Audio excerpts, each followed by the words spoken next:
Please consider supporting Black Women United YEG for the protection and advancement of black women and girls in Alberta. You can learn more about them at bwunited.ca. They are always looking for donations and volunteers. So please, again, support Black Women United YEG for the protection and advancement of black women and girls in Alberta. Again, that website is bwunited.ca. Creative control, creative control. Comedy, art, and sometimes rock and roll. Let's do a public opinion poll. Raise your hand if you love creative control. 'Cause when Vish is unleashed, well, sorry, I didn't see you there. I was just working on a tribute song to my favorite podcast, Creative Control, with Vish Khanna. My name is Matthias, and I play in a band called The Burning Hell, but more importantly, I support Creative Control on Patreon, and I think you should too. Quality long-form arts journalism is like a magical talking unicorn. It definitely exists, but it can be really hard to find. Fortunately for us, Vish makes it easy with hundreds of funny, thought-provoking, well-researched and engaging interviews with artists from all over the world. Your flexible monthly donation on Patreon will get you plenty of special exclusive treats and help Vish keep his podcast well-fed and cared for properly, the way a magical unicorn deserves. To make your flexible monthly donation to Creative Control, please visit patreon.com/Creative Control today.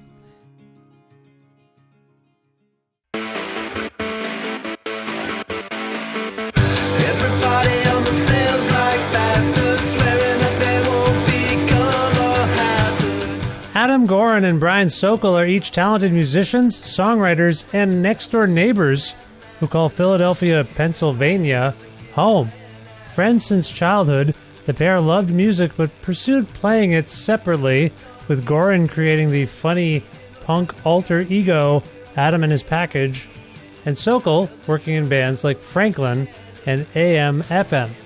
In the early days of the COVID-19 pandemic, Goren and Sokel finally began collaborating and formed a band called Dead Best, which has made 2 albums so far, including Second, which was released on January 12, 2024, via Don Giovanni Records.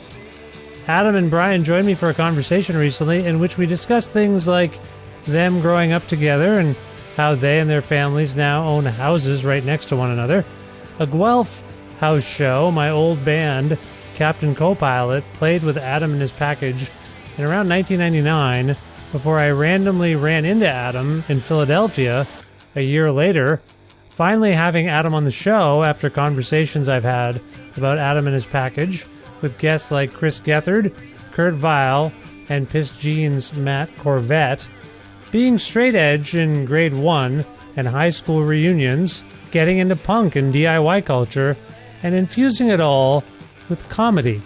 Why a number of post-hardcore bands in the 1990s seem to be named after American historical figures, except for Franklin, some lyrical themes on Second, playing shows, other future plans, and much more. A part of the Lionsgate Sound Network with the support of listeners like you who follow and subscribe to this listener-supported and donor-driven podcast. Spread the word about it, leave nice reviews and ratings on your podcast platform, and make flexible monthly donations at patreon.com/Creative Control, which is the primary and most reliable way for podcasters like me to make a living, and where a $6 monthly subscription means you can access every single episode of the show in its entirety, which is not the case without that subscription. Please learn more at patreon.com/Creative Control, plus in-kind support from independent businesses like Pizza Trocadero, The Bookshelf, and Planet Bean Coffee in Guelph, Ontario, and Granddad's Donuts in Hamilton, Ontario. This is episode 879 of Creative Control, featuring the lovely and talented Adam and Brian from Dead Best, with your host, me, Vish Khanna.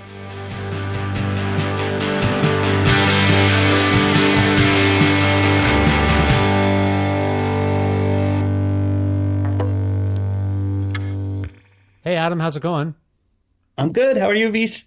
Oh, I'm very well. Thanks for asking. Where in the world are you? I am outside of Philadelphia, Pennsylvania, in my house. Oh, very nice. I can't really convey in this moment how much it means to connect with you because, and we'll get into it. It's just been a weird saga of us having these interactions, and maybe you don't even know what I'm talking about. We'll find out in a moment. But I just want to say it's a thrill to have you on the show. Thanks for making time. That is very, very sweet. Thank you. You're welcome. Also joining us, Brian. How are you? I'm good, thank you. Nice. Where in the world are you? I'm literally next door to Adam. We're neighbors. Are you like literally house neighbors? We are literally house neighbors. That's amazing and nice. We share a fence. Yeah, my dog plays with his dogs, and yeah, we are literally next door to each other. I think I read that somewhere, and we'll get into that in terms of how this band came together. You would literally have like discussions over your fence, like you were on that show, Home Improvement. Right, exactly. Which, by the way, I should clarify, I've never seen. I think I just know it enough. I'm not trying to sound snobby. I never watched an episode.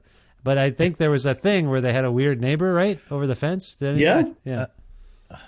Wilson was his name, I think. Wilson is from Castaway. I think that was a ball. Oh, no, I think it was Wilson. I'm just kidding. I don't know. I'm sorry. Okay, so, wow, that's nice. It's very sweet. I understand there's a long, long history between you two. I hope to get into that. But before we do, Brian, I was alluding to the fact that I've had this, I guess, sort of, it's felt like a one-way relationship with Adam in that I just don't know if he knows of me or whatever. But Adam, I'm going to go to you actually on this. But have you heard tell of your name coming up on this show relatively frequently in recent times?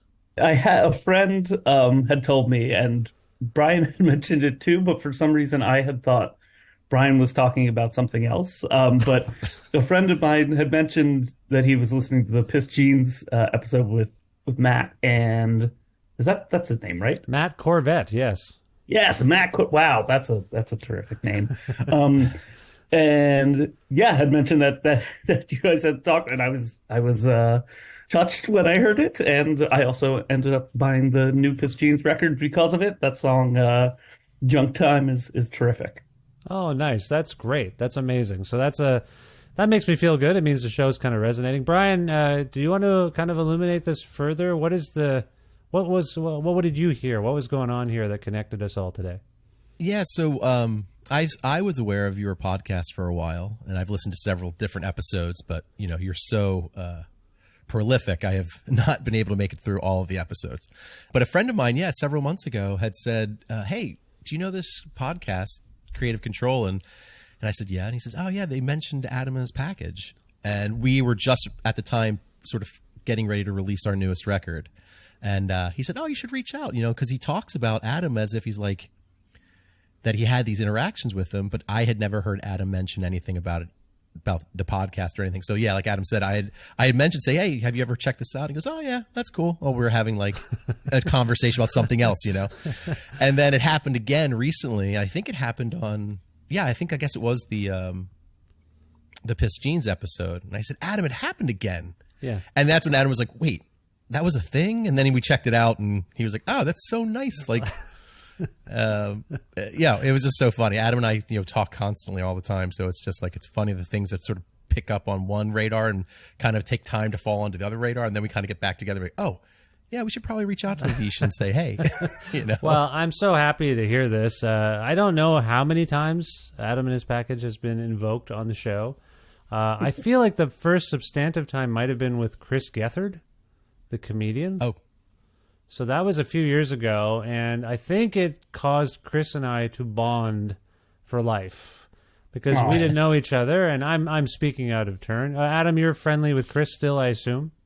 I know him a little bit. He has my utmost respect and just seems like a complete sweetheart. So I know him sort of a little bit. You were on his show, as I recall. He invited you to be on his amazing TV show. And when I brought you up, I think I told the story. That I feel like that's the first time I kind of substantively told the story on this show, which is, and I'll recap it for those who don't know. Ostensibly, I think it might have been around 1999. Adam, were you in Guelph, Ontario, roughly around then, do you think? Probably. That sounds about right. Yeah. I was touring a lot in that time. Right. So, Adam, you played in Guelph, Ontario, in the living room of the house that I was either just moved out of. I can't remember if I think I'd moved out by then. It was the summertime, I think. And anyway, my band played with with you, and we all fell in love with you, and loved your music. And the song I often recite to people, and I hope I'm saying this. I haven't ever really checked it out since I've been talking about it so much. Did you have a song called "Sting Cannot Possibly Be the Same Guy Who Was in the Police"? Yes, I think it is an instrumental track. Because what else is there to say? So yeah, I think that when I was putting together records, and I don't know how much it's changed in the meantime, but like sort of just things fall out of brain, and yes, so that was a song. There was something going on in my little milieu of Southern Ontario hardcore and post-hardcore kids where we all liked the Police. Like I did when I was a kid. I mean, I remember my older cousin exposed me to all sorts of music in the early 80s, and I certainly have a sense memory of, I mean, sadly, I think I was introduced to them via Synchronicity, which I have since become more in love with other records. But for some reason, I don't know, is it Stuart Copeland or what, but all the hardcore kids loved the drumming and the Police. And so we all love the Police. So that sentiment just hit home in a way that I can't really explain. We were also listening to Franklin, Brian, your band. Well, I was going to say, the funny thing is I think that probably comes from, Adam and I go back a very long way and have played in various bands, have toured together multiple times. And same thing, my band, earlier band Franklin, we all loved the Police and listened to them, and I think I got into the same way that you said. I think I listened to Synchronicity at first and then fell into all their other records, and everyone loved the Police. We all loved the Police, and we always literally have talks in the van on long drives overnight being like, how can Sting be this lame? Like when he was in the Police, and I mean I think I still remember when Adam had this song and named it that. We're all like, yeah, I mean that's literally like something we talked about all the time. Yeah. So it's pretty hysterical. Yeah. So at the time in the 90s, in the mid 90s or late 90s, that's when I started to play out more and as a drummer and so I was. The funny thing I was going to mention though is that Adam and I joked about it because when you had mentioned that you had put on a show for Adam in Guelph, and Adam, correct me if I'm wrong, but you've played so many shows, you couldn't quite remember like that specific show. But the funny thing about Guelph is that my band Franklin, the fellow who put out our record, the very first record was called Workshop Records, which was out of Guelph. Really? Yeah. Huh. Workshop Records. It's like who was it? Workshop Records. It was from the guy named Mike Wessel. Oh. And literally the record, I think he put it out maybe 95, I think it was. Ah, okay. But yeah, it's like this totally like random thing where like Guelph, like what was in the water at Guelph that all this like stuff was happening that like kind of circled around our universe. Guelph was I miss Guelph very much. I lived there 23 years or something like that. I got there in 96. Wow. I got there in 96 for school. I was 18. Oh, interesting. Yeah. So I'm originally from a nearby town called Cambridge, and I just got into Guelph and decided to go to Guelph, and it has a really weird and storied history. I mean, I think Fugazi's second Canadian show was in Guelph because my friend Aaron Riches wrote Ian MacKaye. He got his number. He got Ian's number and called him and said, "Hey, I hear you're in a new band. Like, if you ever want to play in Guelph." And Ian apparently said, "Well, we're not coming up yet, but when we come up, we'll definitely do it." And they did. I think they played Ottawa. This is 88 or 89. I can't recall off the top of my head. Good, word is bond. He did it, That is the beautiful thing about the punk rock. Yes, and then Fugazi ended up playing again in '93 at the University. So they played a really tiny show, not alternative space in 88, 89. I can't recall off the top of my head. It must have been 89, I think. And then they came back 4 years later. They didn't forget, and Aaron helped, I believe, set it up again. And they played a bigger show. So Guelph was a magical place, and that's really weird. I didn't realize that. That's amazing. It's a very small world, that's for sure. Speaking of small world, so then what happens is Aaron Riches, who I was just referring to, was in a punk rock band called Minnow, and again, helped bring all these bands to Guelph with his friends. And then he played in kind of a spacey folk rock band called Royal City. And I was tapped to road manage them in the year 2000, in the fall, October. And so we're heading down into the States, 3-week tour of the States.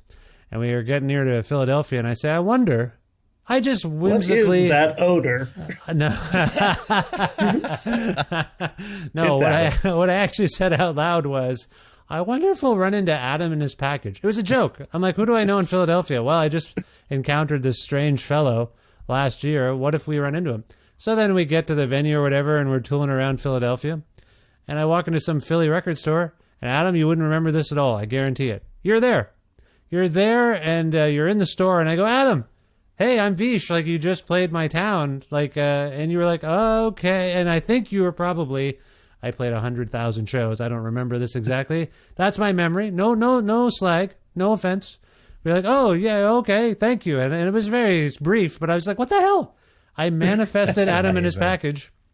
I think you were checking. You didn't work at that record store, did you? I couldn't tell. I couldn't remember. Do you remember what record store it was? No. My memory is that you were maybe asking about a ticket sale or something. Like maybe you were checking in on a show.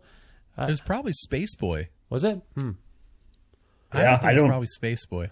I was probably just lurking. I feel like you were interacting with the clerk, but in my memory, I'm like, was he behind the counter? Was he in front of the counter? That's like my main memory. I was on top of the counter.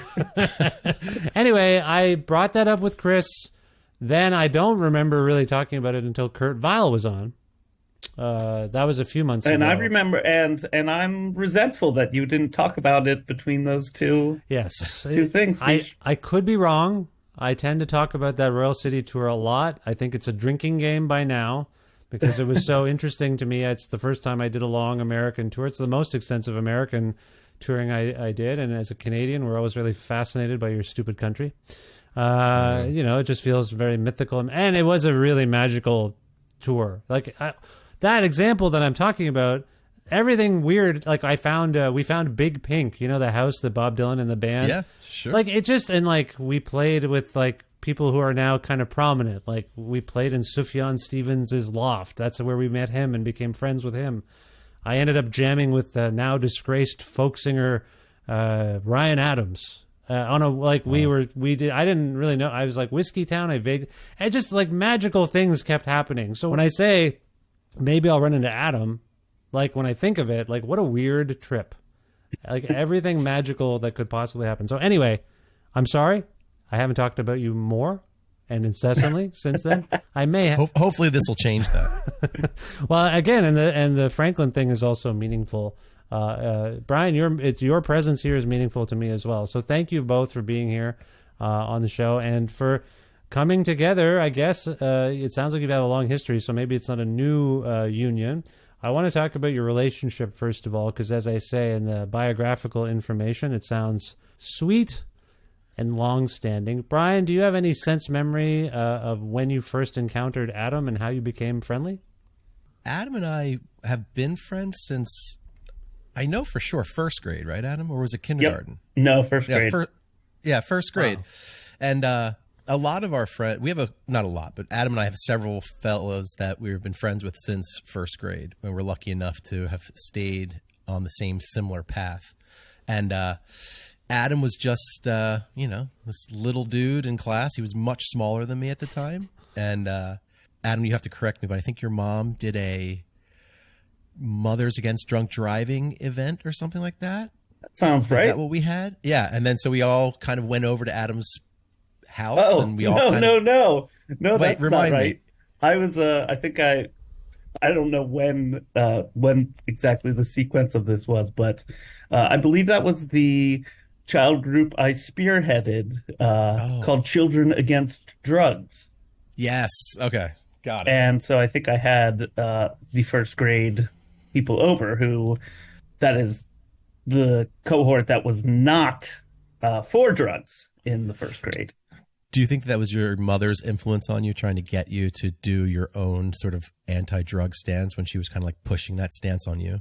I don't know, but I do know that at that time, and I think I put it on the flyer, I thought that marijuana was a blue liquid that was kept in weird old sort of like pharmacy containers. And I think that my dad's parents, there was a container at their house that I was pretty sure was that. Maybe it was a barbicide. You know that barber fluid? I think that was, isn't it? Yes, definitely. I think that's what it probably was. Sorry, was this all in first grade, or you just that you did this, or like while you were in first grade? It all kind of blends together. Oh, okay. I guess okay. Adam was straight edge in first grade. Yeah. Well, I hope so. I hope so. Are you? I guess I would fall under that category as being straight edge, whatever that means. I don't adhere to all of the things that are supposedly part of it, but certainly no drinking, no drugs. Adam, are you straight edge? I am not. I tend to be a pretty risk-averse person, though. But no, I don't. No, okay. It didn't last beyond first grade. In first grade, straight edge. Brian, what about you? Once they get you with that blue liquid, you're hooked. Yeah, we were sniffing blue liquid like as soon as we could. Sorry, there's my dog. That's okay. No, I am not straight edge. Is it? By the way, is it a drug sniffing dog? Maybe it hurt us talking about the just angry at me. Okay. So Adam and I, we met in first grade, and then we were sort of like, I feel like we were just kind of like inseparable from that, like almost like immediately. I feel like we were always sort of like, as much as in first grade and second grade, you can interact with another person, like it's not like you're spending free time hanging out on the streets together. Right. But then in fourth grade, Adam went to a different, this is like the weird thing about it too, is that Adam ended up going to a different school. He transferred to a different school. And of course, when you're in fourth grade, you don't expect that you're going to ever see that person again. Those friendships change and evolve, and, the person's just gone. Like you don't really think about it. They're gone. Yeah. And so I don't think Adam or my other friends that were all friends with Adam in elementary school talked to Adam at all past that sort of like disappearance. And then sort of out of the blue, in I think 10th grade, there was a kid who was a freshman in our high school, and he lived in our town. And of course, Adam and I grew up in the same town. So like our houses are really only a mile apart, our parents' houses. So the fact that we didn't see each other was just kind of like a strange thing, because we could have easily run into each other as kids, but whatever. Yeah. So this kid in lunch line that we met or whatever, he says, oh yeah, like, he starts hanging out, was interested in punk rock music like we are. And just by chance mentions that he's got a band that he started, and this kid, Adam Goren's in the band with him. And we're like, wait, Adam? They're like, yeah, he lives across the street from me. And so somehow we end up playing a show in this kid's basement. My high school band, I think it was like called the Tasmanians, I think at that point or something. Mm-hmm. And Adam's band's playing with Matt, who's the kid that we knew from high school, and it's Adam. And it's literally maybe, I don't know, 2 seconds, and we're right back into it as if we hadn't not seen each other for 5 years or something like that. And from then on, immediately we're all inseparable again. Adam was with us everywhere, every weeknight, hanging out, and we've just been sort of on that path together ever since. That's so nice. That's so lovely. I moved, or my parents moved us from a house when I was in grade 4, but in the same city, and it worked out well for me because I knew a bunch of people in my school at the time. We moved, and so I went to a new school, but then those two schools fed into the same junior high and high school. So then I was the most popular guy because I knew, I knew everyone from everywhere. And then I realized that because life is a simulation, we moved from Ontario to Alberta. And when my son was in grade 4, and he's done the same thing because of the pandemic. Because remember when we were kids, guys, like you say, Brian, someone would move away. They're basically dead. They're dead. You never hear about them ever again. They moved to another part of the state or the country, and you're just like, I'm never going to hear from that. It's remarkable. Like, my son is playing video games with people in Ontario and in Edmonton, and he's they've become friends now, and I just think it's sort of amazing. So, well, it's the same thing. It's the same thing as your podcast we talked about earlier. Is the fact that you book a show for somebody in 1999, you end up doing a podcast that's well regarded. It's an amazing project that you've been working on. Lots of people listen to it, and somehow it steams through that Adam like stumbles back into this conversation. It's amazing the stuff that, you could never have done when we were younger. It's amazing. That's true. Yeah, I think you're right. It's sort of a time bender in a weird way. Yeah. Adam, I want to get back to a couple of things that we were talking about. I'm just curious about your mother's interest and your interest in. I know it was, a young thing, but why would your mother have been organizing a drunk driving thing, and why did you think no drugs for anyone in grade 1? Do you remember what was going on back then? I mean, I think I can understand why my mom, an adult, was against drunk driving. That's probably an easier thing to sort of like paint onto her as human now. I'm sure that at some point I, and probably still haven't outgrown it, but kind of wanting to please parents and make them proud. Sure. But also probably wanting to have classmates come over for chips and other crumbly things that would get everywhere. Right. Okay. And then you moved in grade 4. Was that hard for you to leave the cohort of friends? Yeah, I think in retrospect, yes, I think at that point it was probably like an exciting thing, but kind of along the lines of what you guys were saying, I think it's really pretty amazing sort of I guess as a parent, I'm thinking of it, like you do so much to sort of like try and hopefully, guide your kids to having the path that's like leads to them being helpful and friendly and productive and good humans. And to think of like all the things that are like actually really significant in guiding one's life. It's like most of those things you can like maybe tilt the odds a little bit here and there, but most of the things that like have the huge effects on quality of one's life is stuff like reconnecting with my friends Brian and Greg, and we went on to travel and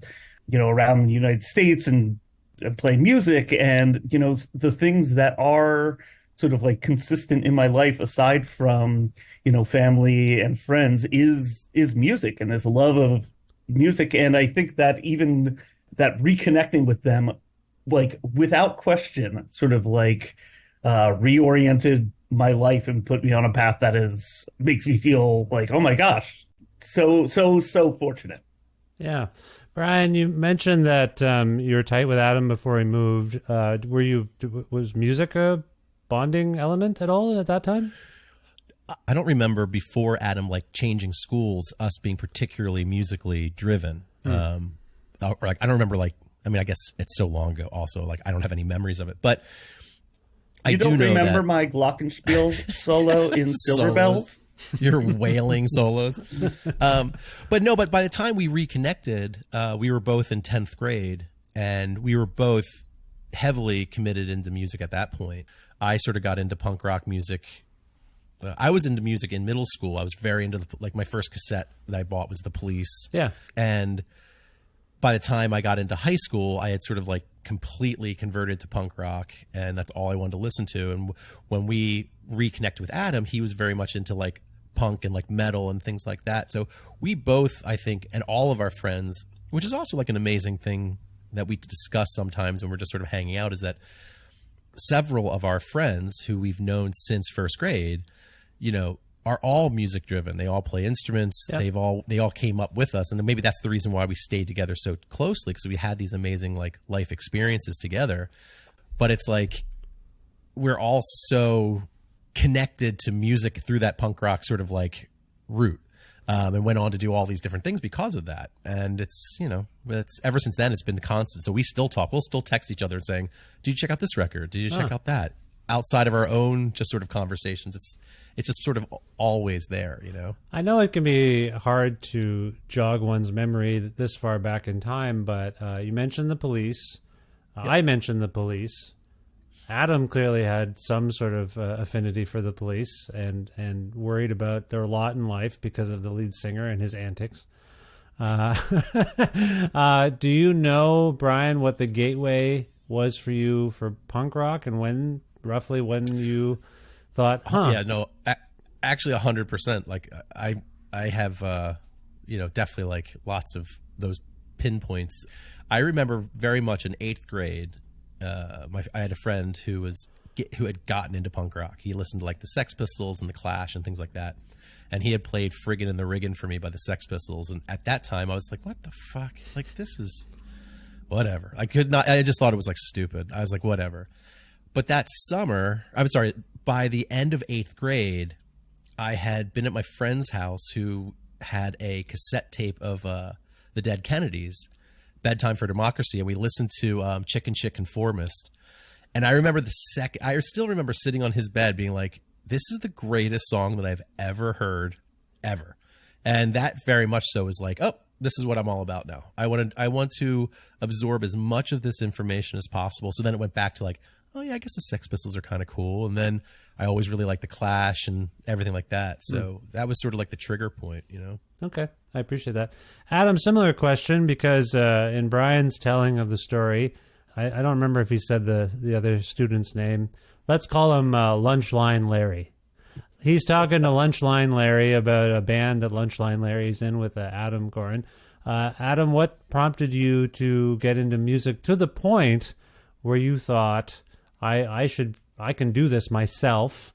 And within that, instrumentally or musically, what were your chops back then? What did you do in these bands?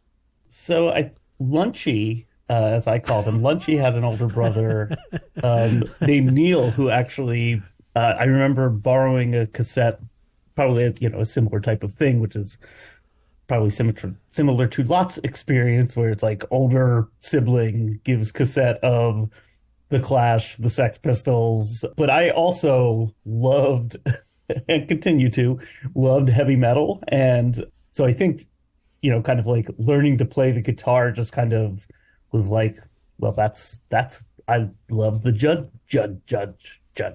So so I think I took guitar lessons, not for too long, but enough to kind of learn chords. And so I played guitar and kind of yelped probably in the background a little bit of these bands. Yeah, so that's not that exciting of a story, but I guess that's how it went.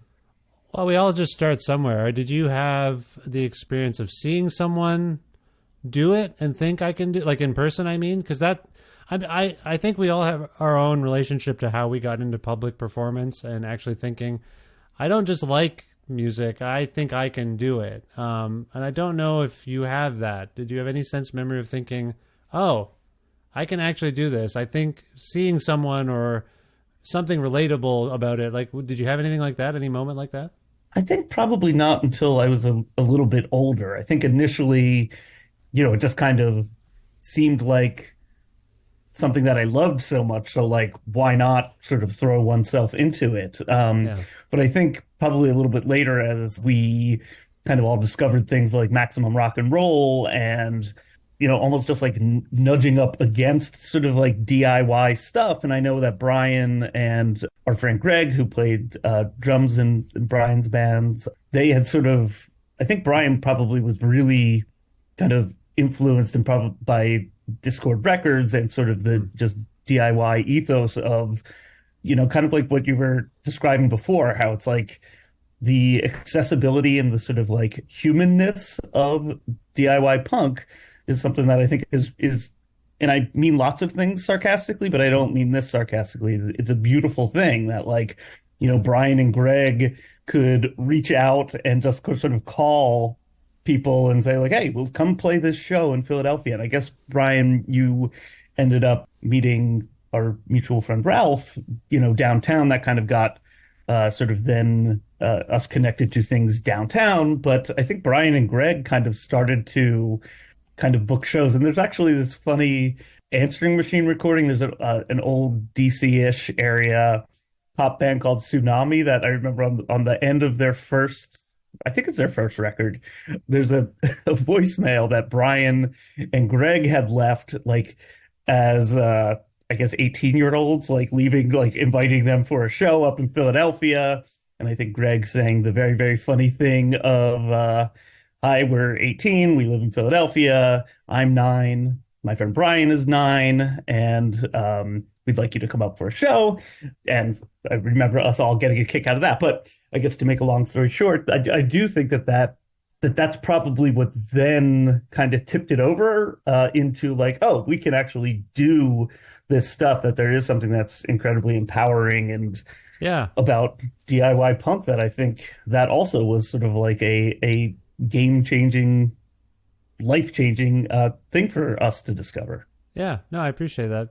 Brian, can you speak to this too from your perspective, that empowering aspect of getting into music making and organizing, like bringing bands to town? Like, it's funny, we all seem to have the same kind of trajectory in some ways. It's like, not only am I going to learn an instrument, I'm going to start organizing things. I'm going to try to help my community on some level and do things that I think are fun. And I don't know about you guys, but I lived in smaller towns. So, and I also came from a city where every time we tried to do fun things, it would get shut down.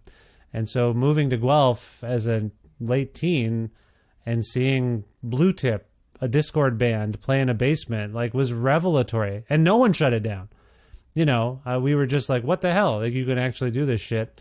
Sorry, Brian, do you have a similar kind of empowering epiphany about playing music and getting into music and organizing, these sorts of things?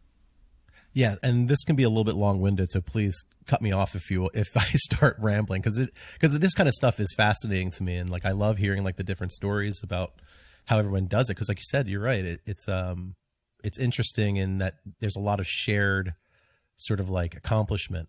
Like I was saying with music, when I got into like listening to the Dead Kennedys or whatever, that summer, a bunch of us, this was before Adam and I had reconnected, literally at the lunch table just was like, all right, we're going to start a band. I have no idea what that impetus was that would make any of us, other than just being like the Sex Pistols. And because at this time we didn't even know about the independent American hardcore DIY scene. We only knew about the Clash, the Ramones, Sex Pistols, things like that. We may have heard of bands. We didn't understand the culture of it, you know? And so we were just like, and some of those bands were really larger than life, don't you think? Like 100%. I mean, that's the thing, is like we saw pictures of them and we were just like, oh, they don't, you know, they tell everyone to fuck off and blah, blah, blah. And you're young and you just think that's kind of just cool in itself. And so we literally sat around the lunchroom in 8th grade. We were going into summer break and someone said, well, my friend Greg, he was doing drum lessons. He had a snare and some drumsticks. That was the drum set. So we're like, great, you're going to play the drums. We have nothing else. We had an acoustic guitar with 4 strings on it. We had one guy who knew kind of how to play a guitar, one guy who was going to sing. And I was like, well, I guess I'll play bass guitar, but I had no bass and I know how to play it. So I went home that day and I told my parents, I said, let's look in the newspaper and try and find a bass guitar. So we found one. We drove out to like this small town in PA and bought it for like $80. And so it's like that kind of that, I'm not sure like what that is to make you want to just do something. Like, it was just like, there was no question of us being like, we can't do that. It was just sort of like, all right, let's just go and do it. And we just set up that summer and just figured out how to play Pretty Vacant to the best of our ability and sat in a shed and just played. And then from there, I think once you kind of have that initial, I guess, mode of success, which I guess is just hanging out with your friends and making music and seeing like, well, we're all playing the same note. You just sort of keep it on. And then I remember we were at camp one year and someone had played a cassette of a band called Minor Threat. And we were all like, wow, this is way different than what we had been listening to. Yeah. And maybe a couple months before that, my cousin had played a band for me called Fugazi, but she had the data all wrong on the band. She had said that they were from France, that they were, and this is all interesting, that they were from France. That they Discord records at the time, all the records were manufactured in France. That's amazing. Correct. Yeah. Then she also told me that it was that they had been banned in DC in America. They weren't allowed to play, which of course is some other piece of data that was incorrect in the metadata universe, right? Wow. And so I was like, oh, but I'd heard that cassette. I knew nothing about them. I was like, that's awesome. But at camp, listening to this band Minor Threat, I was like, man, that dude sounds a lot like that one singer in Fugazi. Well, then everything starts to gel, and then you become aware of like Discord. I became aware of Discord Records, and very quickly, like Adam was saying, it's sort of like, once you realize that it's there and it's operating, and this was 89, 90, I guess. Yeah. So, I mean, really in the heyday of like Discord putting out records every single month. And I would just write to them and get information about like, oh, this is how you put out a record. This is how you do stuff. And then all of our friends, we all together were like, we should put out our own records. We should start doing shows. And so I said, well, guess we'll just start asking bands to come and play. Yeah. And it's, like I said, it's just like this, and Adam and I talk about still, it's like for some reason, there just seems to be this point where you're just like, if not me, then who? So let's just do it. Yeah. And you just do. Yeah. I don't know what it is. It's just, we've just always just sort of just done. Whether it's successful or not is completely besides the point. It's just, we're going to go and do it. Like, I mean, Adam can mention about the tours that we booked when we first decided, like when we got the first copy of Book Your Own Fucking Life for Maximum Rock and Roll. And he and our friend Royce spent the entire 8 weeks, 9 weeks booking a tour. And I think we played, to 10 people on each show. And the most we ever got paid was $50. Yeah. But that wasn't the point. The point was just to do it. Yeah. And that's kind of like the whole goal of all of it. I feel like, I don't know if this is either, it could be bleak or optimistic, but I think we're getting into void filling a little bit. I think when you first express yourself, there's a little void you're filling. Like there's a little thing you're trying to fulfill yourself with. And then as you get into it, you realize, yeah, no one comes to our town to play. We need to fill this void a little bit. Let's get someone to help us with it. Let's find a space. And then it just goes on and on. Like you're filling a void and you're making stuff happen in the world that you wish was happening. And you realize you're just doing it yourself. Sorry, I'm just riffing right now, but does that resonate on some level? I think it totally does, because I think I can look back the same thing as, like, I remember one of the things it drove me crazy is that I would look at Maximum Rock and Roll and there would never be a scene report from Philadelphia. Right. Even though I didn't live in Philadelphia proper, I lived in a suburb just outside. Yeah. But I was like, what the fuck? There's all this stuff going on. I mean, there was like 3 bands, no one was going to write about our high school bands. Yeah. So I was like, I'm going to write a scene report and write about my friends' bands. And I think that's right. I think you're like, you see a void. Yeah.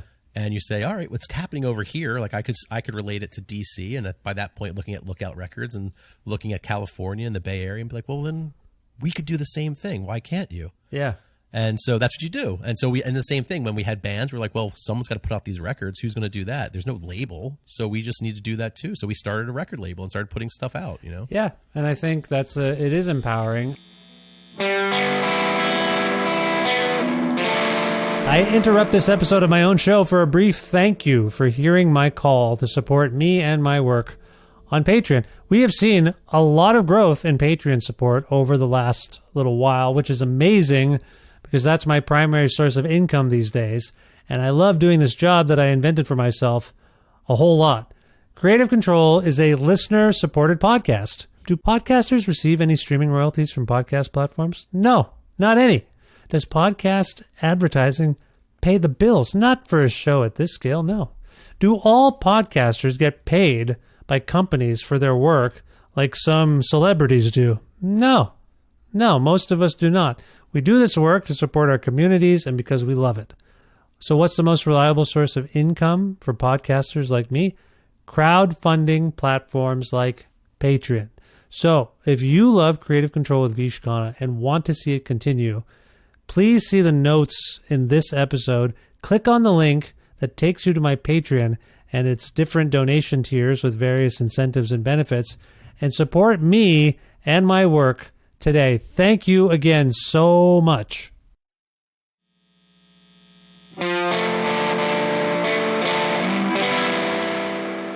Adam, as I think about why you resonated with us in the late 90s, for me in particular, I am and I've always been as obsessed with comedy as I am with music.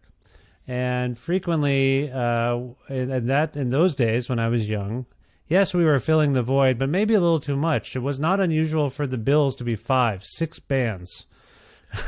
All of us taking up a lot of space and not really thinking about, is this actually enjoyable for the audience to watch 5, 6 bands play? Like, what are we doing right now? Only if they have 5 to 6 different drum sets to exactly set up and take down. I don't think I encountered the word backline until my 20s, unfortunately. So, there was that aspect of things. But I always, whenever possible, tried to infuse the shows with a little bit of humor.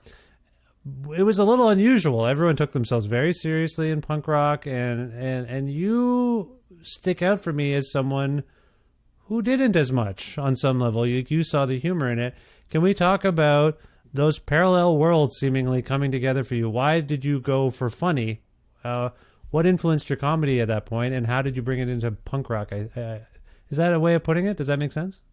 Yeah, it makes sense. I mean, I'm flattered by the sort of sense or thinking that there's much forethought into any sort of like overarching strategy. And I think Brian would probably back this up, that I tend to just kind of like not think too much about it. And I think that just like, I love laughing, and I love laughing with friends. And so I think it just sort of made sense that would be a part of me doing something that was genuine or honest. So, so there wasn't much thought behind it. But I mean, I think that just in our travels, I mean, I don't know, the people that I enjoy being with are those who make me laugh, or I can make laugh. And that's a really nice connection. So, you know, kind of, I think as an adolescent, kind of like loving punk rock and like we said before, that sort of empowerment, but then also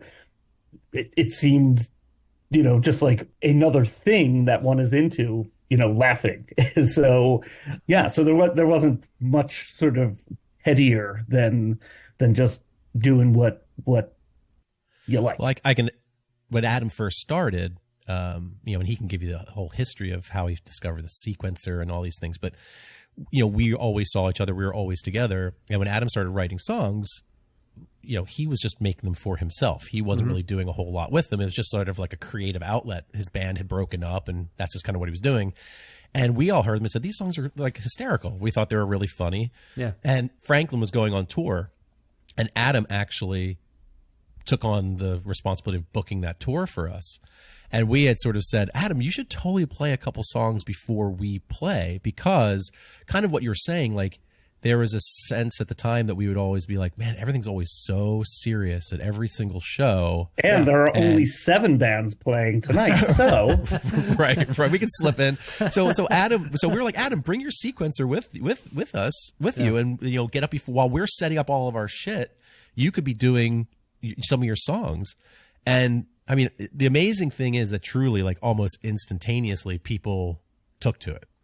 You know, I mean, people right away, and you know, the fact that it grew, into what it was never an intentional. Like, no, Adam would say that none of us thought it would be growing. It was just like this great, fun, great, awesome thing. Yeah, and I was just being able to watch him as like my friend be so successful with it. It was like, this is amazing. You know, it was such a cool experience.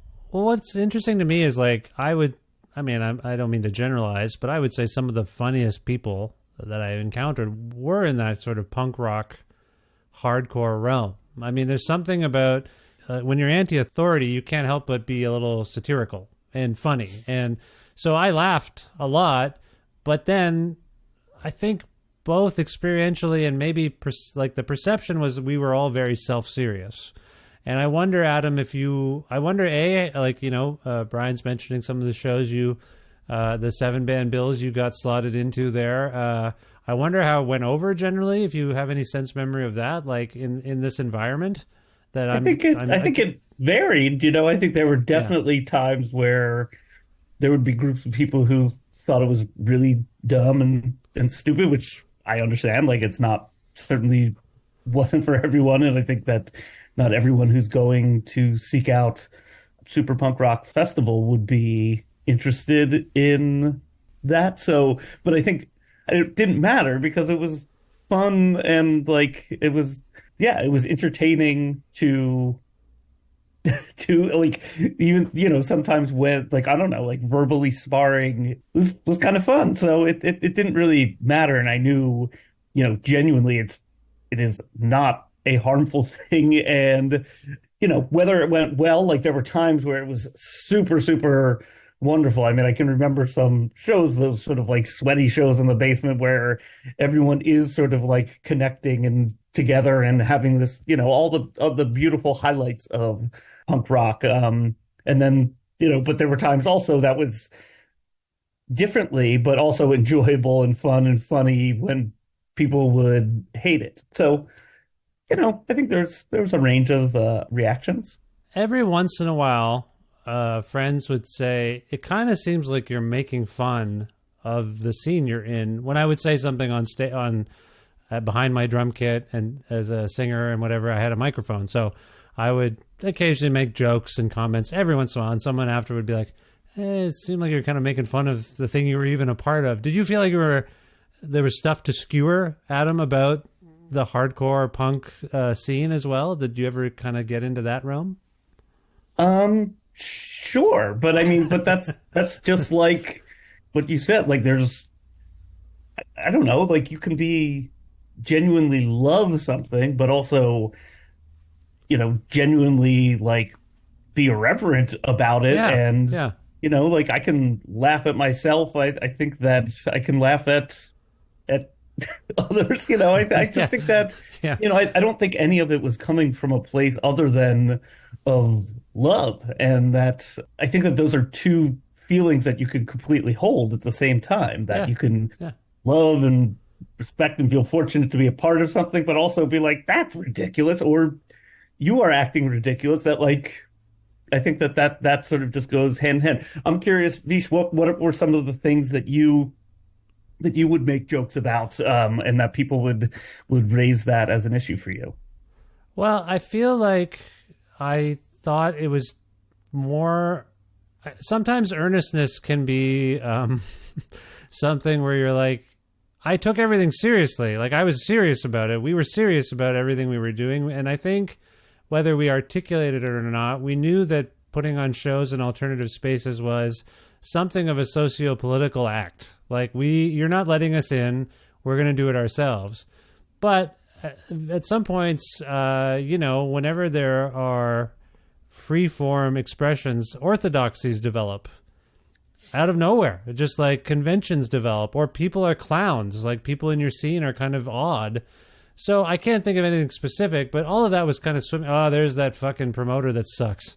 He's in the audience, or, someone's pontificating about something. I mean, there's a very famous, or infamous for some of us anyway, incident that occurred in Toronto when Fugazi played in 1995, and they welcomed a fellow up to make a speech about advocating for an organization that was benefiting survivors of sexual assault.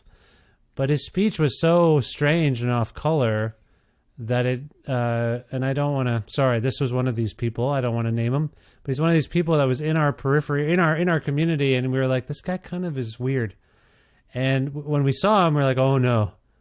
When we saw him get on stage, like we knew him from the suburbs, the little tiny shows, and he was on stage with Fugazi. And Ian, it was so off, the last thing he said was so off-putting that Ian made fun of him. So this guy was making this, heart in the right place gesture, but it was so ill-advised how he put it that Ian made a joke about it, and we all laughed. It was just this sense of release, this tension release. And I think if you go to the Discord site and find these Fugazi shows, you can hear exactly what I'm talking about. I believe it is documented. So there was this self-critical thing. Like, are we being a little too much here? Are we taking ourselves too seriously? Are we actually conveying things in the proper way? Sorry, Adam, you asked, and I'm just dredging my memory here. It was a whole slew of factors, I think. Yeah, no, I'm curious. But I think, like, if you're trying to do something genuine and real, it's like, isn't humor going to be a part of that for a lot of people? And also, like, if you're, I don't know, I'm not sure how much of a basis there is for this, but I think that, for movements, whether they're political or social, that, like, for them to be effective, like, doesn't there have to be some sort of fun in it? Or, I mean, and not to discount serious things, because they're, as you were describing, sexual assault is certainly a serious issue. But I also just wonder, like, can't we hold two things at the same, like, if you think of, like, big social movements, that, like, there can be fun and seriousness at the same time. And I do, I feel like I am not a nihilist. Like there's a lot of stuff that I feel like is really, really important, and not everything is a punchline. But Yeah. that doesn't mean that it can't be important stuff can't be fun. No, but if someone says to you, I think you're taking yourself too seriously, I think the subtext is there's some pretense. You're pretending to be more serious about a thing than you are. And I think we go through this a lot now. Whereas someone being really authentic and genuine about their concern, are they performing it? Like, what's going on? And I think in those days, there was that mix of it. We took what we were doing very seriously. We had things to say, but every once in a while you'd come across a character and you're like, I don't think you actually care about this. And I think you're glomming onto something. Sorry, that's where I was coming from with some of that. And I don't know if that resonates with either of you. But Brian, I think you were trying to say something. I didn't mean to interject. Oh, no, not at all. I was my only thing I was just going to add was I think you make a good point of how seriously do we take ourselves. There has to be some sort of like sense of just as serious as something is, like Adam said, there has to be some humor there to make things worth doing and to enjoy it.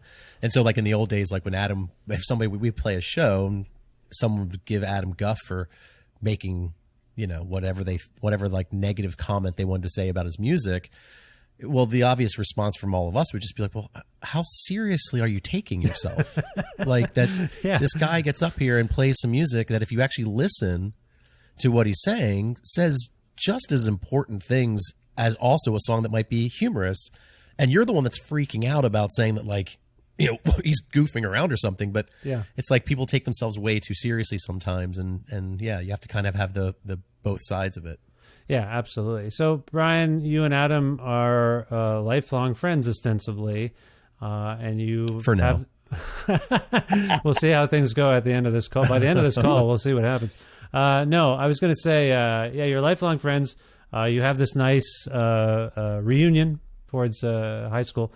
Did you ever collaborate musically? And I mean, obviously, we're here today to talk about this great band, Dead Best. Before this, had you ever collaborated musically? I think I have a couple like things that I must have digitized a few million years ago of us playing acoustic guitar and bass and Chris O'Neill playing keyboards in my parents' house, just like playing around, but infrequently, right? Like there's a thing on a Franklin record that is like 8 seconds of something. And I think I tried to learn the AM FM guitar parts, but didn't. But I think I feel like I remember practicing once or twice, but I don't know if I actually ever played with you then. But no, somehow it didn't work, which is interesting just because I feel like in high school there was always this sort of like cycle of bands breaking up, reforming with lots of different members and different permutations of the same, 15 people, but somehow it never really happened. Yeah. Huh. Brian, do you have perspective? Except for TV Casualty. I forgot about that. We did do that TV Casualty thing, yes. But that was cover songs. Cover but songs. No, like Adam said, when we finally started working on the Dead Best stuff during the pandemic, I think we both sort of stopped and realized like, oh, wait, yeah, this is like the first time we actually have really collaborated on music together. We've done so much other stuff together. Like we've spent hours and hours. We've lived in houses together. We've bought houses together. We've it's everything. Our lives are so entwined. But we've like spent like how many hours sort of like obsessively dissecting music and what we like about it and what like arguing about. It's and we've always been like the first person who listens to each other's music. So like when Adam would be working on a new Adam's Package record, I would be at his house all the time and we would listen to the songs. Or if AM/FM at that time was working on new music, it'd be like, Adam, what do you think of this song? Yeah. But yeah, no, I don't think you can spend any time to really ponder the whys. It just never happened. One of the weirdly positive things about the pandemic is that I have seen people take comfort in the past a little bit. I mean, sorry, it's good and bad. I don't know how to put it, but I think people are like, this timeline kind of sucks. When was it good? Okay, I'm going to go back to whatever. I'm going to start rewatching the Larry Sanders Show. I'm going to rewatch this. I'm going to do that and just take comfort in something that comes from a time that was safer and more pleasant. And I think in some cases people are like, reuniting with friends on some level, or starting projects with their friends. I'm probably conflating too many things in terms of trying to do a psychoanalysis of why you finally come together to collaborate. But the pandemic precipitated this, the mood, the actual experience of it. Is that a fair way of putting it, Brian? Yeah, I think 100%. I think both Adam and I at the time that the pandemic sort of took over everything, I don't think either one of us were really doing much music of any sort of meaningful. Like, we were always playing guitar or listening to records, but I think probably both of us were, and Adam, correct me if I'm wrong, we're probably like, yeah, we're not doing really music anymore other than just enjoying it in our homes. Right. Yeah. I think always avid music consumers and enjoyers and searchers for music. But yeah, there was a good decade where I had no inclination to make music. Yeah. And I think there was an equal conversation about that too. Like we've talked about, didn't miss it either. I don't think either one of us were particular. Like I said, like, you know, things have a life, you know, like it wasn't like a negative or a positive. It was just like, well, our lives have moved on to other things and now we're doing this, you know? And so the idea of like writing songs and going on tour or playing on stage was not something that we were dreaming of doing. It's like, okay, we're into other things. Yeah. But then when the pandemic occurred, I think there was so much, and because Adam and I are literally neighbors, we talked all the time, and I think there was so much anxiety at the time that I think Adam randomly started like just sort of working on a song, and I think he just sent it to me, and I was like, oh, I think the both of us were just kind of like, oh, we should just like to pass the time, like we're sitting here at home, we should work on something together. And I think from that one song, I think all of a sudden maybe it was kind of like, oh, maybe it's like the muscle memory returns and you're kind of like, oh, this is kind of fun to like work on music again and kind of have a project to distract yourself. And then the same idea of being like, oh, wait, we've never really worked on music together before. This could actually be really fun, because while Adam and I love music together, I think we both have different universe. We share a lot of common interests, but we also have very distinct differences as well. Yeah. That I think when we started working together, we're like, oh, your stuff kind of mixes with my stuff, kind of interesting. Could just be kind of fun to just have the exploration of it, you know? Yeah. No, it's lovely. Hey, a really quick side note tangent, and I apologize for distracting us, but I was just thinking about Franklin for a moment as you were talking, because we're going back to that time period maybe where, you know, Adam was doing his thing and Franklin was going. This is going to be really dumb, maybe. Brian, growing up, one of my favorite bands was a band called Hoover. They put out a 7-inch with a band called Lincoln, and that was a little joke. I think. Benjamin Franklin, I believe, passed away in Philadelphia, Pennsylvania. Is Franklin named after Benjamin Franklin? No. Okay, thank you. Franklin was actually there's two funny things about that. One is Franklin was named after the little black kid from the Peanuts. Oh, yeah. Charles Schultz comic. Right. When we were coming up with band names, Ralph, who was in that band and who was the singer of that band, he just sort of was like, there's this guy, you know, Franklin gets no love. He gets no attention. Yeah. He's just this dude. He's the token black kid in the show, and everybody ignores him. We should name a band to pay respect to Franklin. So we said, yeah, well, it's fine by us. And then, of course, within a matter of months, you see, like, there's Lincoln and there's Hoover. And then the other problem with that, of course, was that everywhere you would go, they would say, oh, Franklin, another fucking president band. It's like, yeah, but Franklin wasn't a president. Wasn't a president. Okay. Right. I'm sorry. Right. I just conjured, I like, what was going on where it seemed like every band was named after a U.S. historical figure that we love. And it was really this is a hardcore, post-hardcore thing. And so it's weird. Yeah. It's odd. Thank you for answering this this question I pondered for a long time, and I'm sorry for even bringing it up.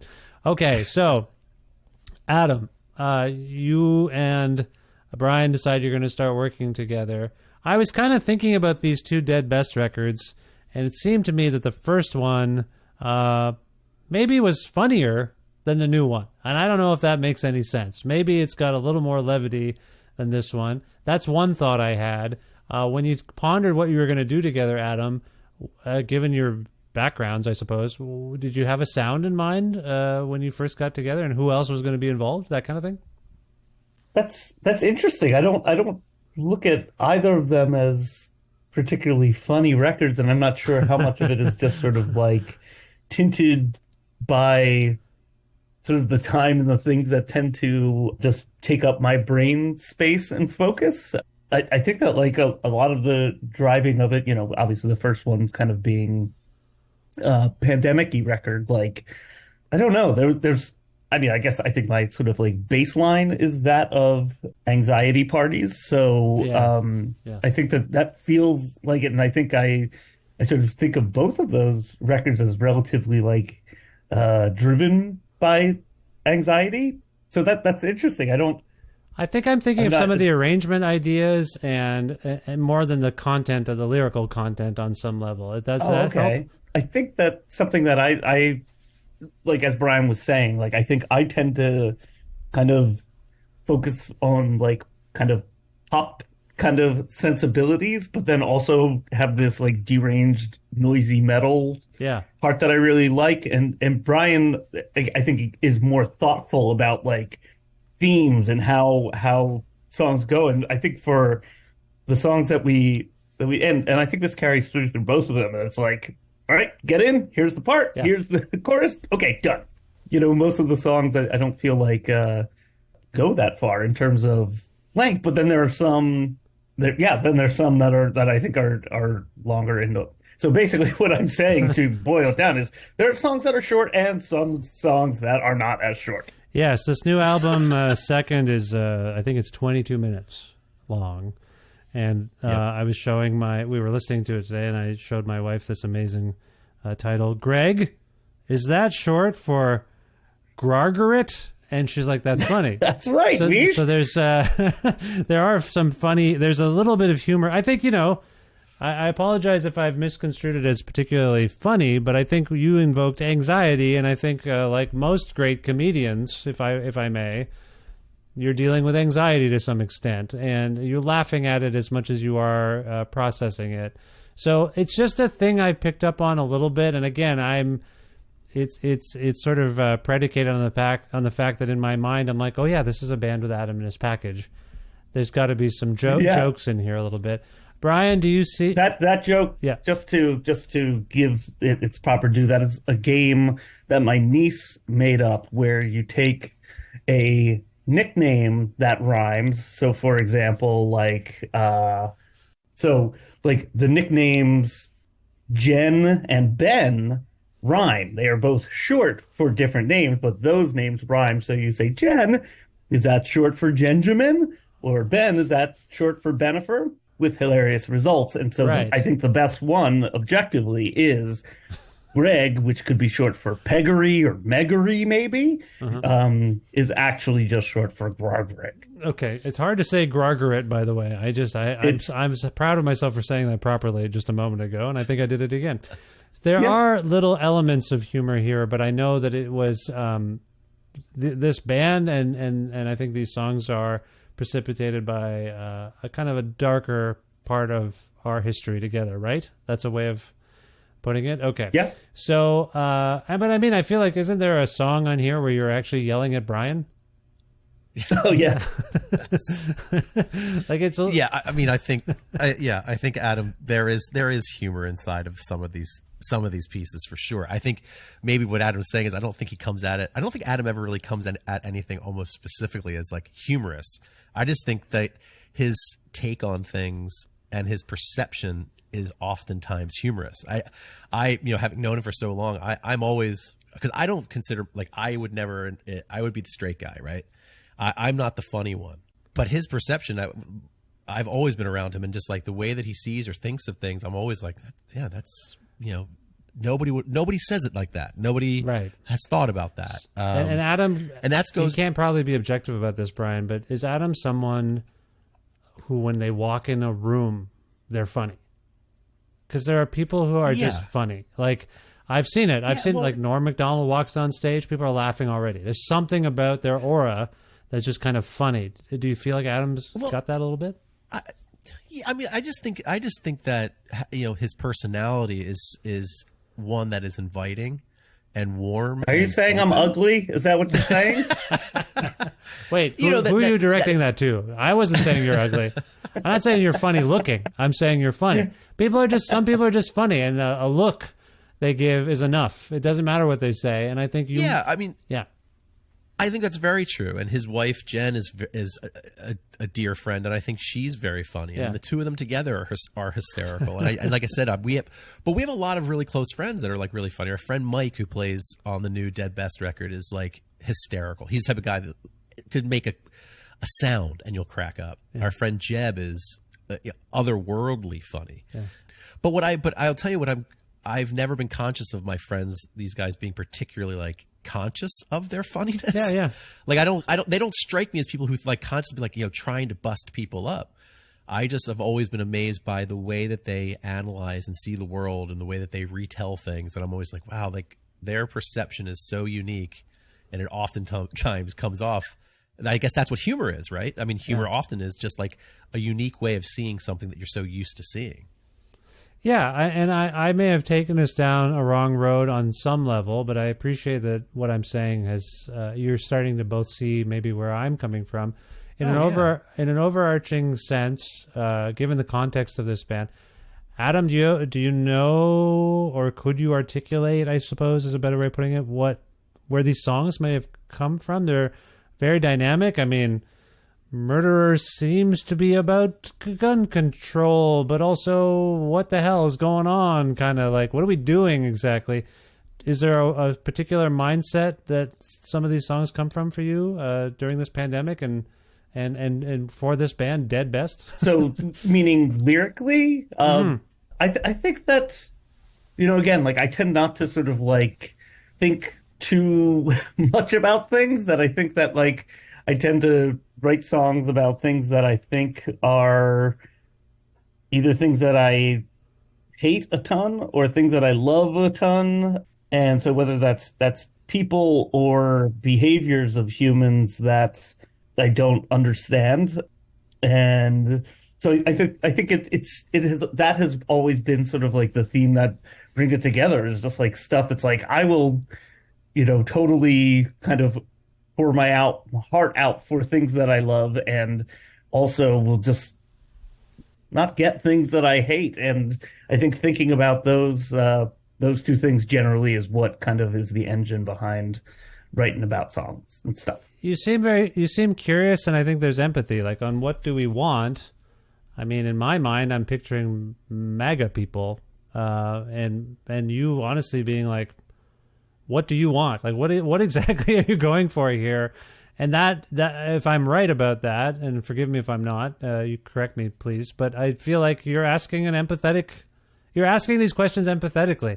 You're like, that's the weird zone of satire right now.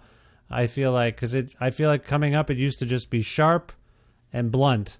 And I think we're at a point where, oh shit, there's a whole bunch of people that are being led down these wrong roads. Why are they like this? Maybe we should apply some sensitivity to this and actually ask them, what do you want? Sorry, am I misconstruing this song for you, Adam? No. I mean, I think that there is sort of a sort of sidestepping and be like, as humans, like what are we doing? Yeah, that there is so much. And yeah, I think that these are worrying times, and I think peppering the worrying times with weaponry is a really horrible recipe. Yeah, I think in some cases, even in my own expression, it was kind of critiquing without consideration sometimes when I was younger. I don't think we can do that anymore. I think we have to kind of figure out, what is the sort of systemic or endemic issue that is causing people to think and feel and vote a certain way. Sorry, I don't mean to now be one of these pontificators. Ian MacKaye would laugh me off stage. Brian, aesthetically, in terms of Dead Best, did you have something in mind when you thought you'd be working with Adam? Like, what are we going to do together? Did you have any, or did you articulate that to each other? Like, what are we going to do here? No, honestly, through the pandemic, when we were writing the first record, well, which at the time really wasn't a record, we were just writing songs together to pass time. It was very openly like, you write something or I'll write something and we'll just pass it back and forth, and we'll just see how it goes. So Adam might write a verse, and I might say, oh, I have an idea for a chorus from that part. Or one of us might write a whole piece, and then we might add to it. We've just been kind of fortunate in the sense that when we got to a certain number of songs, they kind of felt like, they kind of all kind of feel like they could go together. The first record's a little bit more disjointed, in my opinion, but we were just sort of starting and learning what we were doing and didn't really have a plan. And with the new record, with Second, we felt like it felt more like we kind of had our footing a little bit. Yep. And kind of like what we were writing, and the songs I felt like kind of had a little bit more of an anchor as a whole to them. And so, yeah, I mean, we've just kind of very freely just sort of been like, we don't know what the fuck we're doing. Let's just see what happens. And, you know, every step's been kind of fun to do. And that is a really nice sort of like, you know, very easy way to make stuff, you know, where there's like, who cares? Like, you know, and I think that's when, you know, for me, it feels sort of like my most genuine and of just being like, whatever, we like it. Okay. You know, like there's no, it's very kind of like low risk. It's just like, whatever. But I do think that like, it is an interesting sort of interplay between sort of like, you know, Brian and I, whenever we send parts back together, Brian, you know, mine might be a little bit more sort of like punk poppy. And Brian will be like, here, I mucked it up a little bit. And like, you know, I really like that sort of like, because some of the things I think end up sounding really nasty, but then also have this sort of like melodic-y hook type stuff that I really like. So it's been surprisingly, you know, fun and feels good to make and to listen back and be like, I really like that. Yeah, and I would agree with that too. Like Adam made a really good point is that, you know, the fun thing that I look back, if I look back at my musical experience or whatever you want to call it, the most fun was when the early days of being in like Franklin, when I was, you know, when there was no hope of being successful. We were just playing music because we truly loved playing music. And then, you know, we went on this, you know, you have a little bit of success, you do all these different things. The 2000s were an interesting time of like publicists and booking agents and things like that.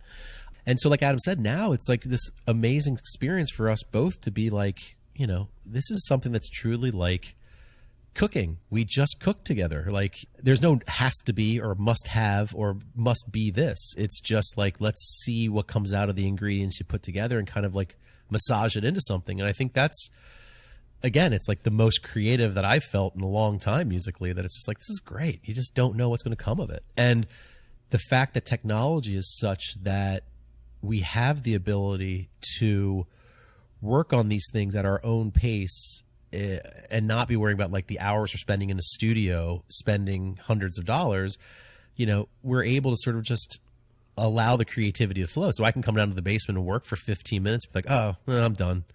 And it doesn't waste anybody's time. Nobody cares. I'm not having a drummer sit in the corner being like, get the fucking part together, you know? Yeah.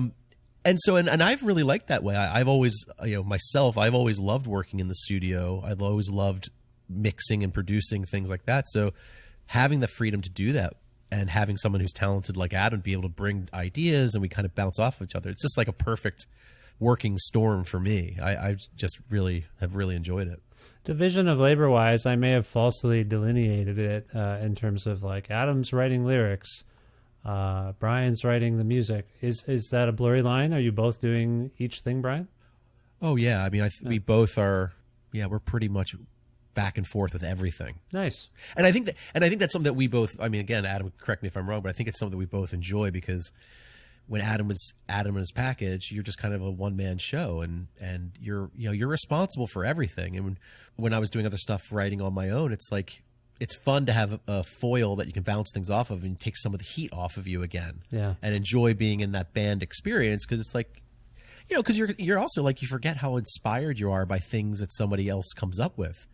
And that turns on so many ideas, you know. Yeah. You get so stuck in your own thinking that when you finally return to that collaborative effort, it's like, oh, right, this is why music is so awesome, and why I really enjoy it in the first place. Because so many of these songs that we work on, like Adam will, like he said, he'll deliver something and be like, I worked on this thing, and he gives me the freedom to sort of be like, but if you want to mess with it and add your own stuff to it, it's not like this special pristine thing. He's like, blow it up if you want. Yeah. And we're both like that. It's like, if you hate this part, delete it and do something different.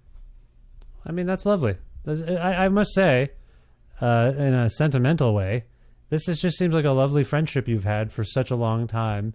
And again, this pandemic has been terrible, but there are little sort of outgrowths of positivity. Like the notion that you two would be friends all this time and never have played together, and now you are, I will say, due to these terrible circumstances. I think that's really lovely. So for what it's worth, from up here in Canada, thank you and congratulations for putting this band together, guys. It's really lovely. Thank you. And really amazing.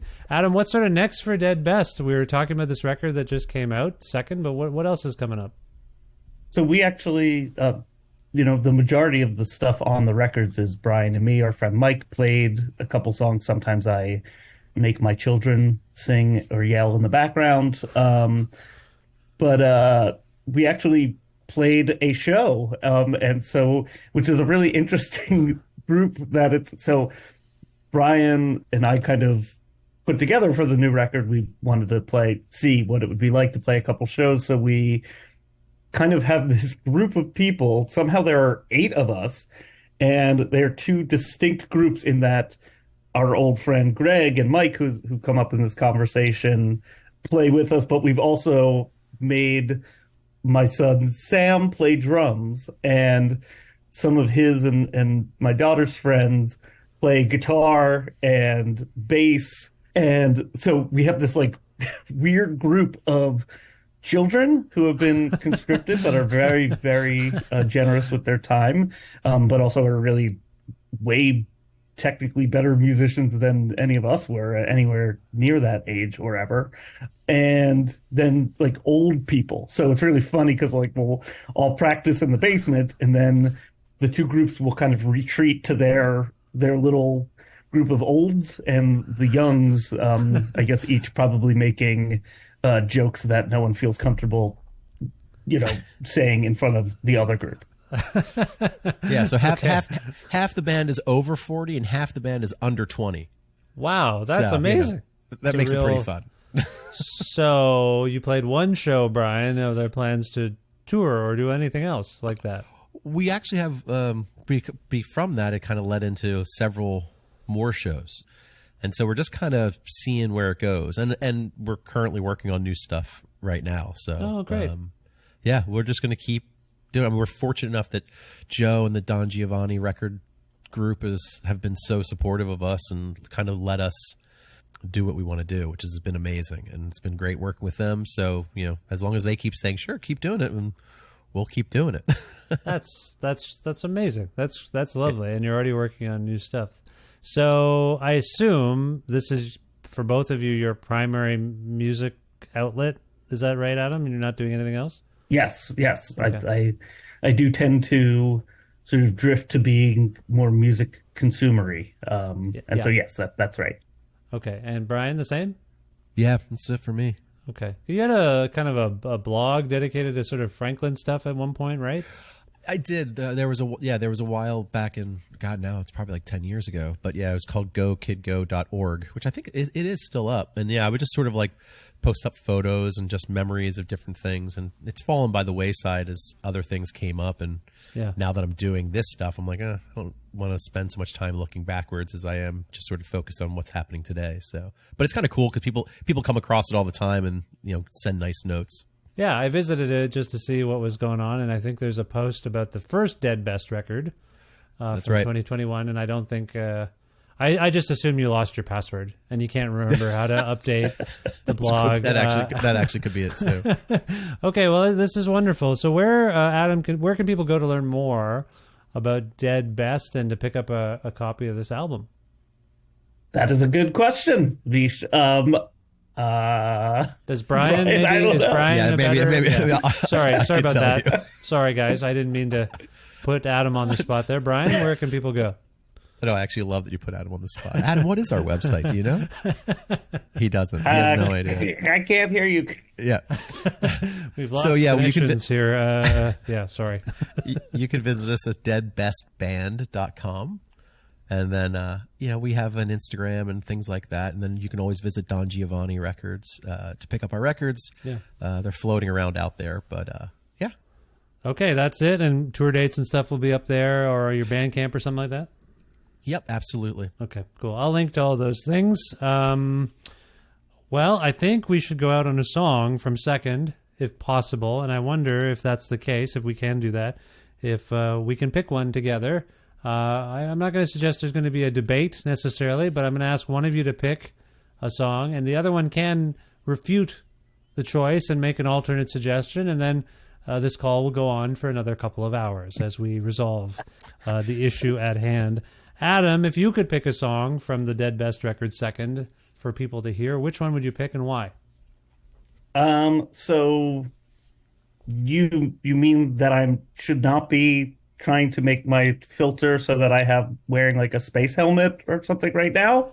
Yes, that is what I sort of meant. I don't know what that means exactly, but yeah, sure. I've discovered the filter thing. But I see. I'm sorry. I didn't know what you were referring to. What? You weren't present for the first part of that conversation? No, I wasn't. I'm sorry. I'm sorry. No, I didn't know that. I'm sorry. All I asked you was, can we go out in a song? And then you went into outer space, and I don't know why that happened. I like the Greg, is that short for Margaret song? I feel I like that song. Okay. But I like all of them. So whatever, Brian. I would vote for that one too. Okay, we have consensus. No debate. Yeah. No debate at all. And sorry, Adam, what can you sort of tell us about this song before we hear it? Anything in particular? I don't know. I can sort of like tell what I was thinking lyrically on my end from it, but probably just more just being anxious and that kind of thing. I'm getting to the point in my life where my eyesight is starting to go a little bit, and it's getting to me a little bit. And every once in a while, I'll say to my kids, because we have to read graphic novels and stuff together and whatever, and sometimes I say, "Does this seem small to you? Can you read this?" And invariably, they say no. But nowadays, they're like, "No, I can't read that either." The fonts seem to be getting smaller. I bring this up because I'm trying to read the lyric sheet on the vinyl. I actually just reminded myself by attempting to read the lyrics on the vinyl, which I blame Brian for making them very, very tiny and gray on dark gray background. This is a 90s hardcore thing. We'll put the lyrics in, but you need a magnifying glass. You can't read them, though. Not to criticize you, Brian, but they're a little small. Would you agree? They're a little small. I agree. Okay. But I do remember now what I was thinking with this. So the beginning of this song is actually about I made a video for my wife Jen one summer, because I in division of labor of stuff, like I tend to take care of the bill paying and sort of financially stuff, which I guess in some ways is important, and she takes care of all the other actually important human relationships.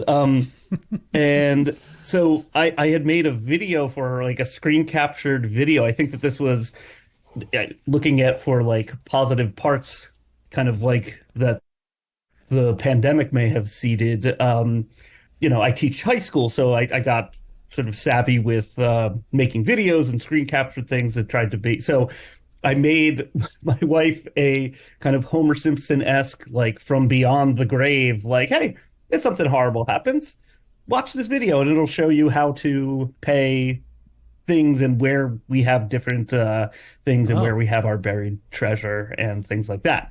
So it's a song. The first part is about that because I think I made this video with the how-to. And then there's also an in-song citation to Andrew Falco from McCluskey and Future of the Left, who is one of those people whose music I will buy regardless of as to what he makes forever, just because I think he's produced some really, really excellent stuff. So nice. That's that song. It's funny you bring this up. I swear I woke up this morning and people are posting live photos of McCluskey Are they on tour or something? Yeah, they're playing like a 20th anniversary tour in celebration of McCluskey Do Dallas. And I think it's actually maybe 21st or 22nd at this point, because I think there were some health issues that ended up canceling one of the tours. Oh, okay. Well, I appreciate that insight. That's great. Brian, do you have anything you want to add about this song, its production, anything like that? I produced the shit out of it. No, I love the song. This is like the same kind of what I was saying is this is a song that was started by Adam, and this kind of like goes to this Frankenstein style of kind of like adding and taking away things, and it just kind of like really like this song because it kind of fits like the dirty but also kind of poppy aspect of kind of what we're getting at. So perfect, and the lyrics are great. So yeah. Okay, well, let's hear it now. This is Greg. Is that short for Gargaret? By Dead Best from their new album, Second, which is out now.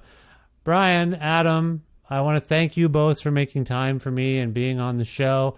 I want to thank Chris Gethard and Kurt Vile and Matt Korvette from Pissed Jeans also for prompting me to talk about Adam and his package and conjuring this on some level.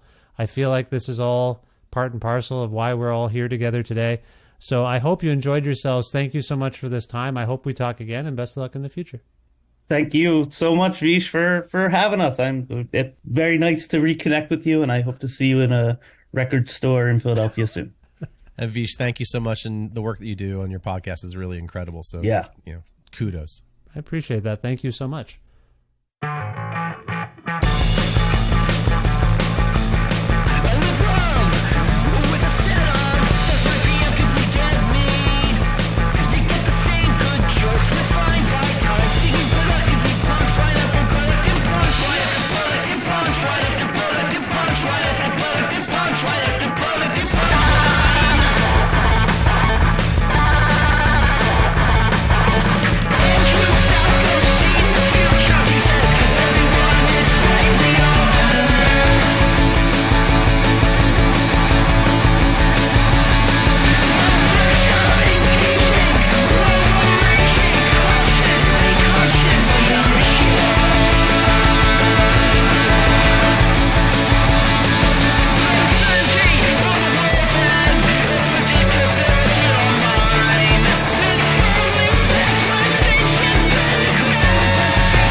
Feels like a little mission was accomplished having Adam on the show after talking about Adam and his package so much in the past. Very special thanks to Adam and Brian for being on the show to talk about their band, Dead Best. That was really fun.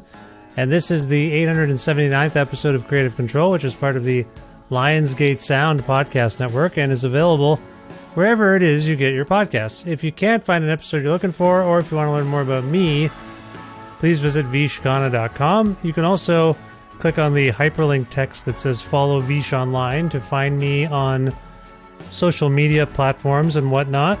That's where I am. But please, if you can, visit patreon.com/creative control to make a flexible monthly donation to keep this podcast going. Lots of people do this now, which is really nice and flattering. And just a reminder that there are different tier amounts. Like any amount is obviously welcome and appreciated. But there are different tier amounts, and those tier amounts get you different benefits. And two of the most interesting ones these days are the $4 monthly subscription, which gets you ad-free episodes, but not every single one. Yet every other episode is ad-free. But $6 or more a month grants you access to every single episode in its entirety, plus some bonus content as well. So yeah, check it out if you can afford to do so and you want to support the show.